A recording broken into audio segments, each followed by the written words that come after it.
आपने एक चीज बोली थी कि अगर पैसा बड़ा लगा के हम बिजनेस करते हैं और बिजनेस डूब जाता है तो दोबारा हम पैसा नहीं ले सकते अपने पेरेंट्स से। सेम मेरे साथ हुआ सर, मैंने एक पिज्जा मतलब पिज्जा का शॉप खोला था बहुत बड़ा, वो बंद हो गया। अब फैमिली दोबारा स्टार्टअप के लिए अगर मैं फंडिंग लेता हूँ तो मानते नहीं है, तो उस चीज को कैसे हैंडल करना चाहिए? देखो वही मैं बोल रहा हूँ कि you need to be very balance in your decisions. या तो अभी 10 लाख का रुपया ले लो, फिर 10 लाख तक सूखा करो, या आज 1 रुपया लो, कल 100 रुपया लो, फिर 1000 रुपया लो। करेक्ट। और कभी कभी आप ना अपनी जिंदगी के हार के ठिकरे अपने माँ बाप पे फोड़ना बंद करो। आपकी जिंदगी के हार के ठिकरे अपने माँ बाप पे फोड़ना आज से बंद करो, क्योंकि it is very easy to blame on parents. जब आप पहली बार शराब पीने गए थे तो माँ बाप से पूछा था? जब पहली बार किसी को छेड़खानी करने गए तो नहीं पूछा ना? तो व्यापार में भी अपने परिवार का इन्वॉल्वमेंट कम रखो, क्योंकि उनके ख्यालात 30-35 साल पुराने हैं और आज की जिंदगी बहुत बदल गई है। भारत इंटरनेट के आने से भारत नहीं बचा है, भारत इंडिया हो चुका है। तो उन चीज को समझो आप। और अगर नहीं पैसा है तो कम से चालू करो। ये धंधा चालू करने के लिए कभी पैसा नहीं चाहिए, धंधे को ग्रो करने के लिए पैसा चाहिए। धंधा चालू तो करो, फिर ग्रो करोगे। व्यापार चालू करने के लिए कभी किसी को पैसा चाहिए ही नहीं। व्यापार को 10 गुना, 20 गुना, 50 गुना बढ़ाने के लिए पैसा चाहिए होता है। तो ये बहानेबाजी बंद करो। आपने अपने चाय को बेचने से पहले अपने शर्म को बेचा। एक इंसान ऐसा क्यों नहीं कर पाता? अगर आप इस सवाल का जवाब देंगे तो शायद बहुत लोगों को बहुत फायदा हो। मैं आपको बड़े शांति से सुनना, बड़ी सही चीज बताऊंगा मैं आपको। हमारे देश में वो लोग मान सम्मान पाने के लिए अपनी जिंदगी बिता देते हैं जिसका सच में कोई व्यक्तिगत ऐसा कर्म नहीं है जिसको उनको नेचुरली सम्मान मिले। मेरे कितने ही मासा जी, फुआ जी, मामा जी है, उनको शादी में अगर उनका इन्विटेशन में नाम ना लिखो तो वो ऐसे फूफा फूफ करवाते हैं मानो उन्होंने कोई संपत्ति दे रखी हो मुझे। वो सम्मान ही किस काम का जो मांगना पड़े। और दूसरी चीज, किस चीज की शर्म है भाई?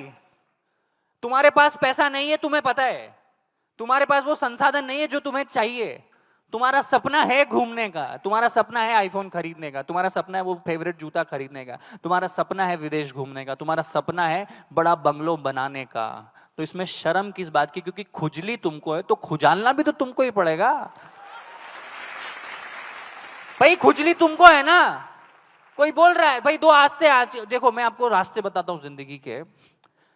ये जिंदगी है आपकी, मैं यहां से बताता हूं, ये जिंदगी है आपकी। आपको कुछ भी नहीं आता है। आपको 5 स्टार होटल में चेक इन करते नहीं आता है, आपको बोर्डिंग पास निकालते नहीं आता है, आपको बोलते नहीं आता है, आपको सोशल मीडिया चलाते नहीं आता, आपको कुछ भी नहीं आता है। करेक्ट? आपको कुछ नहीं आता है, मान रहे हो? आपको कुछ नहीं आता है। आपके पास 2 ऑप्शन होते हैं। या तो राइट पैर आगे लेके स्वीकार करो कि मुझे नहीं आता है, आज से मैं हर दिन सीखूंगा। या तो यू टर्न ले लो और चद्दर डाल के बिस्तर पे सो जाओ, तुम्हें कोई उठाने जाने वाला नहीं है। 2 ऑप्शन है आपके पास। और एक चीज मैं बताता हूं, when you know you don't know, you have better chances of learning। समझ आई? जब आपको पता है कि आपको नहीं पता है तो आप सीखोगे। नहीं तो हमारे देश में अलग चलता है, बाप को सिखाएगा, तेरे से ज्यादा पता है, बाप को सिखाएगा, उसको नहीं पता है। ये एरोगेंस में छोड़ो। हमें विश्व गुरु बनने की जरूरत नहीं है, हमें विश्व विद्यार्थी बनने की जरूरत है। हमने बहुत सिखाया। 100 साल पहले हमारे दादाओं ने, हमारे गुरुओं ने पूरी दुनिया को सिखाया, क्योंकि उन्होंने सीखा, उन्होंने पढ़ा तो सिखाया। आज इस देश को अपने 100 साल पुराने कर्मों की वजह से अगर पीठ थपथपानी पड़ रही है तो ये दुर्भाग्य है इस देश का। ये दुर्भाग्य है हमारा। मेरे दादा एमपी थे, मेरे दादाजी ने वो किया, अरे तूने क्या किया?